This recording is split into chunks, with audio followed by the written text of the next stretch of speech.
Welcome everybody to yet another Coffee Time with Hako, the show where I have my morning coffee and then I yap off into the void. Well met peeps, today the clue to what we're going to be talking about is on the screen. Now since the game launched last year, we've seen the implementation of two really great things done very right, the two agents that really needed it, Recieve. And now I'm gonna sit down with a coffee and I'm gonna tell you who I think should be the next receiver of it. Now interrupt the regular programming for an ad break. This time sponsored by Top Up Live.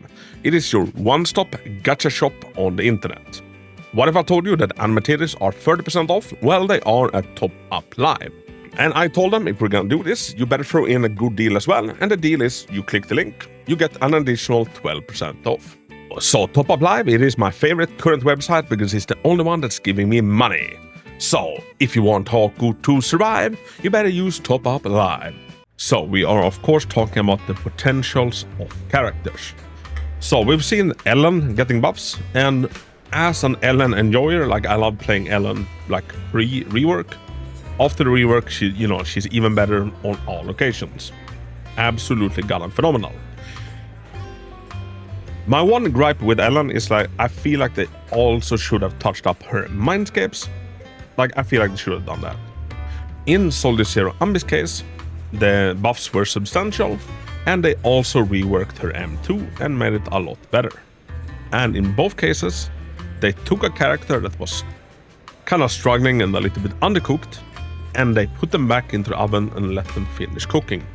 But the key thing is that the devs understood enough of their own game to know what they needed to fix. I've played games where the development teams, they don't really understand like the game itself, so anytime they do a buff or nerf, it goes horribly wrong because they don't understand how the game actually works.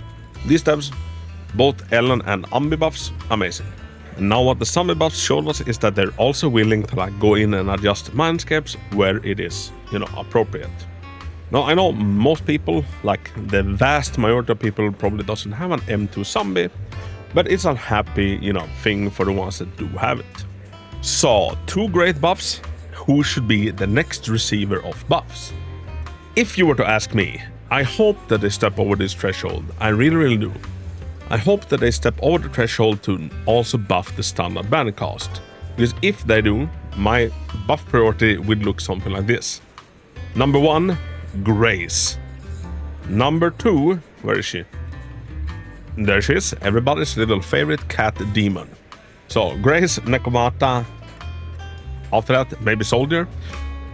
And now I have, and maybe you have also heard some whispers that this might be happening. I've had some, faint whisper from the woods where I live. I think that would be great. Absolutely great. Now, until we have any sort of confirmation, let's just assume that the standard battle costs are not getting buffed. I think there's a lot of problems that comes with that, but let's just assume that they are not getting buffed. In that case, which of the limited cost should have buffs the soonest? I'm gonna put number 1, Caesar King. Now, I am obviously biased, I'm a big, massive fan of Caesar, but he's also, I think, the limited character that struggles the most to actually fit in a team these days. So, when Caesar was released in 1.2? 1.2, right? Or shit, was Caesar 1.1? I think 1.2. When Caesar was released in 1.2, the teams were kinda simple. So, take this for example. This was at the time a really strong and potent team. You had your on-field carry, and then, we didn't spend too much time on either Caesar or Lycon, and the fact that Caesar's shield only applied to the on-field character, was no biggie, because we didn't really have off-field carries back then. The first really true off-field character was Burnice, and obviously since Burnice we've had almost nothing but off-field characters. So in a team like this, you could really feel like, that Burnice was not benefiting off the buffs, and instead they were all on Jane, which was the primarily on-field character. So in a team like this, for example, a free-to-play accessible option, was better as a general buffer than Caesar was, losing. or Nicole, for example.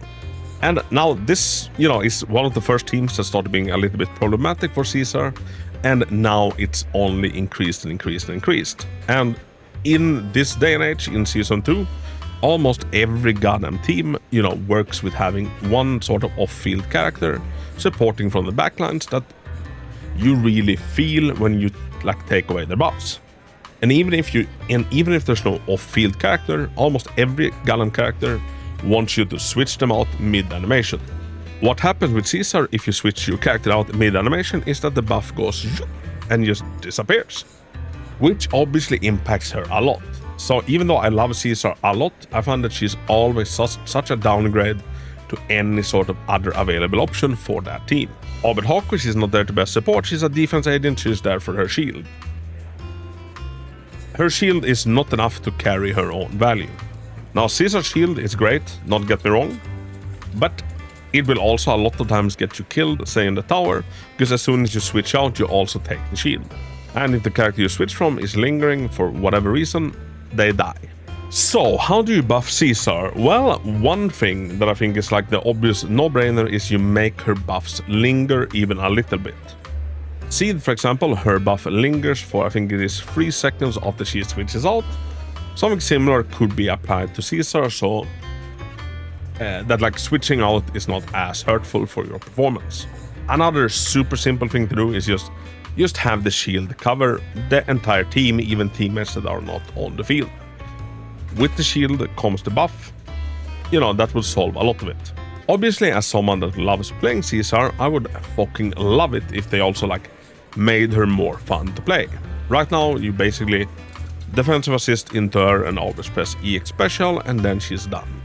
You're not supposed to do your chain attack, you're not supposed to do your ultimate, and that's the gameplay loop of Caesar, and by the gods, I would be so happy if they changed that up somewhat. I think this is one of the absolute coolest characters they've ever done. I don't think that they've done her justice, especially not in the meta shift. So I'd say Caesar King should be the one to receive the next couple of buffs to make her more, viable in the current meta. Now after Caesar, who would I put as number 2 that should receive it? I think a lot of people would say Jane. I'm a little bit torn on Jane. I think for the most part Jane is fine, and it's never that she was, weak and needed a buff for that. I think number 1, she lacked content which she actually excelled in, so bosses actually weak to physical. But now that we have that and we have more teammates that actually work super well together with her, I think Jane is mostly fine. I wouldn't mind if they tweaked some because I do love the character. But I think for the most part Jane is mostly fine. Now I wouldn't mind a slight tweak to the damage numbers of Harumasa and Yujuen. But overall, I think that they are doing kind of fine. I think the mains of both of those agents are pretty happy with how their agent is performing. And instead, hear me out, I might be willing to say Burnice. Now, Burnice, her unique gimmick was that she does stuff even after she switched out. Something at the time of her release, very few characters does. So, that was her shtick. Obviously, now every goddamn character and their grandchildren have that shtick. So, maybe going back a little bit from Burnice and giving her, something more to stand out again would not hurt. And once again, I don't think anything major needs to be done. Maybe some extra disorder damage that happens on an enemy that is burning. I don't know, something. Because she is paling a little bit to Vivian that has a lot more unique mechanics into her kit. And I think Burnice's age is showing a little bit. So maybe giving her a little overhaul wouldn't be a stupid idea.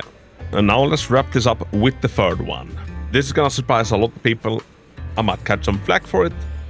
I think the third one should be Seed. They don't need to increase her power whatsoever. But I do think that she needs to go back into the cooker and finish cooking. At the time of Seed's release, I did say that she felt undercooked, and I was theorizing that Orphe, might be the hidden link to really make her click. It's not. So I feel Seed is to this day still left without a designated theme in mind. I've heard that once upon a time she had aftershocks in her kit. Not sure if that is true, but I think if that is the case, I think she should have kept them because then she would have synergized a lot better with like the Aftershock meta. You know, maybe she should have been a different element to like not step too much on Soldier Zero Ambis toes. Yeah, I don't know. See this in a weird place. I was initially planning on skipping her. After her agent story like had me in tears, I was like, you know what? We're doing one last 10 pull, and boom, she came out.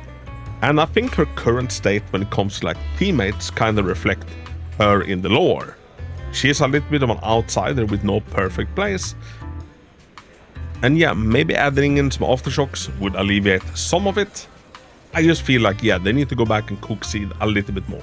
And like I said, it's not about power, because I think she's strong. Like, she's hella strong, she doesn't need to be stronger. She just needs more teammates for her. It makes sense. So, yeah, everybody, that's my top 3 picks for like who to receive potentials next. Caesar, Burnice, Seed. I know Seed is a hell of a hot take, and I think that you could argue that Harumasa and Yujuan are getting lesser scores and stuff, so they need it more. Meanwhile, I think, you know, they feel more complete.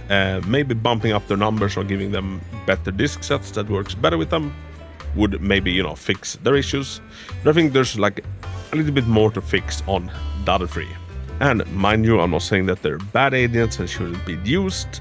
I'm saying I love these agents. I would love it if they had a better place in the meta and just had a little bit more to them. Everybody, let me know your thoughts down below. Which 3 agents, or you know, which 1 agent do you think should be first on the buffing block? And as always, thank you so much for watching. Have a big hug, and until next time, Hako out. Oh, I wish that you could just take it easy. Lay back, fast the way I roll. So get off my tail, or else you will get to say hello to my jolly sharks. Got up, like, don't you know? Don't you know? You should know that I'll fight them all. These sharks got up, like, don't you know? Hurry up and get it done. With all of my patience to the ground. If you need me here, these sharks got up, like, don't you know? Ooh, yeah, you better keep on. When I try, I'm second to none.